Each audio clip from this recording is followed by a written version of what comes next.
The following presentation is a production of Reunion Media Group. Please see the show description for the link and please support our show sponsors. Welcome to Soul Cafe Radio. You are listening to From the Heart, a podcast designed to inspire, encourage, and educate the people of God. And now here's your host, the Word Master.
Hello, friends, and welcome to Soul Cafe Studios from the Heart podcast and our Wellness Wednesday presentation.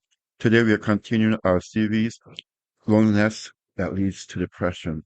And this week, we are coming from a very important angle.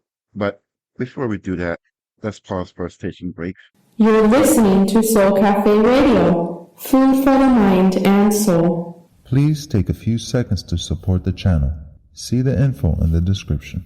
Have you ever or had the experience of someone saying to you, just leave me alone, when you try to reach out to them, try to see what was going on with them because they've been isolating themselves, they've been separating themselves, they've been staying away from family, friends, church brethren, whatever the case may be.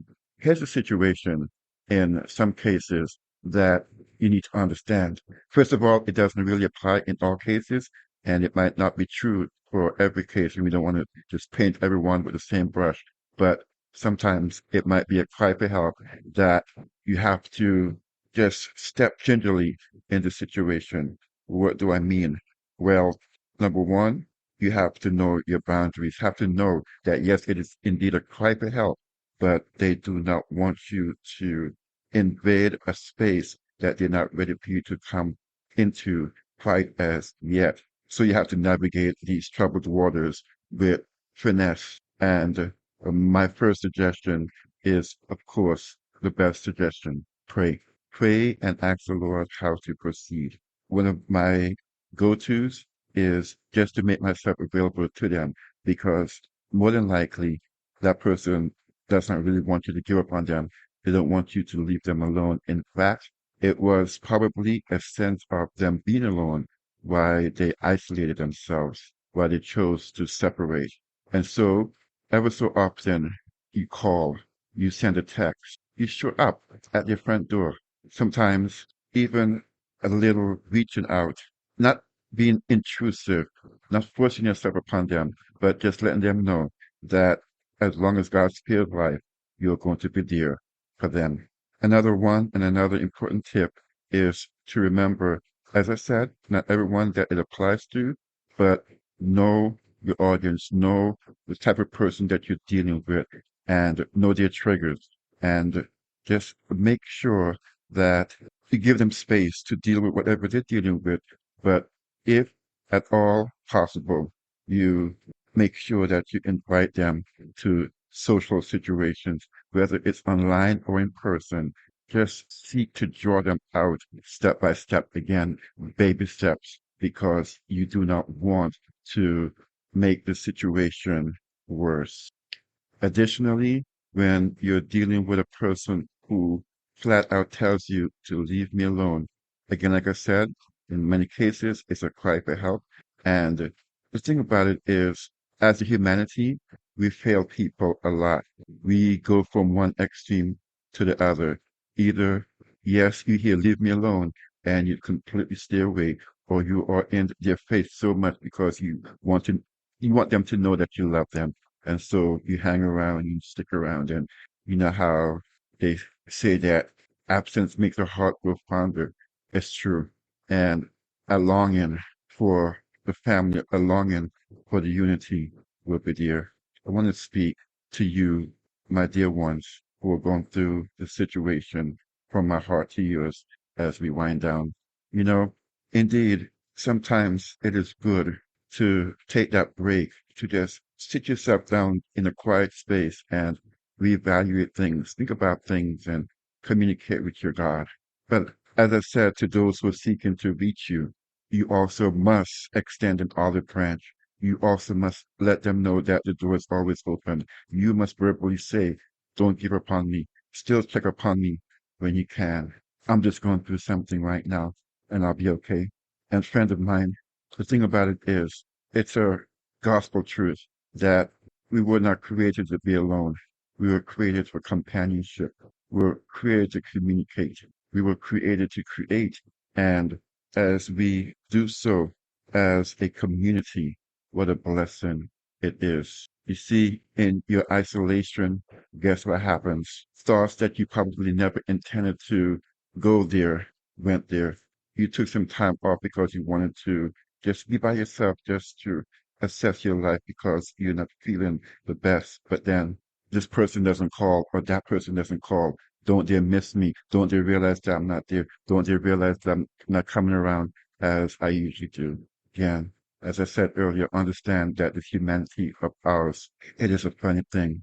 And so it's in those times that you most desperately need to pray and ask the Lord to banish those thoughts away from you, because in many cases, that is far from reality. Persons want to reach out, but they respect your request. Friends of mine, as we close out, I just want to encourage you in the name of the Lord to be mindful, to realize that indeed loneliness is not a way of life. Yes, it is a truth that we all need a quiet time in a quiet space, but that's just a reflection. That's not a way of life. We were never meant to be alone. We were created for companionship. Remember that. And so as you go throughout the remainder of this day and every day after, I just want to encourage you that one of the best ways to stop off, to drive away, to dissipate the depression that comes with loneliness is what we've been talking about in today's presentation. reach out. And remember always, as you heard in our song, God's promise that He will never leave you and He will never forsake you. May God bless you super abundantly. Until next time. The proceeding has been a presentation of Reunion Media Group. Thank you for joining us today on Soul Cafe Radio. You've been listening to powerful music and messages for the mind and soul. Join us next time when we deliver more of the same. And remember to visit our website at www.soulcafeonline.org.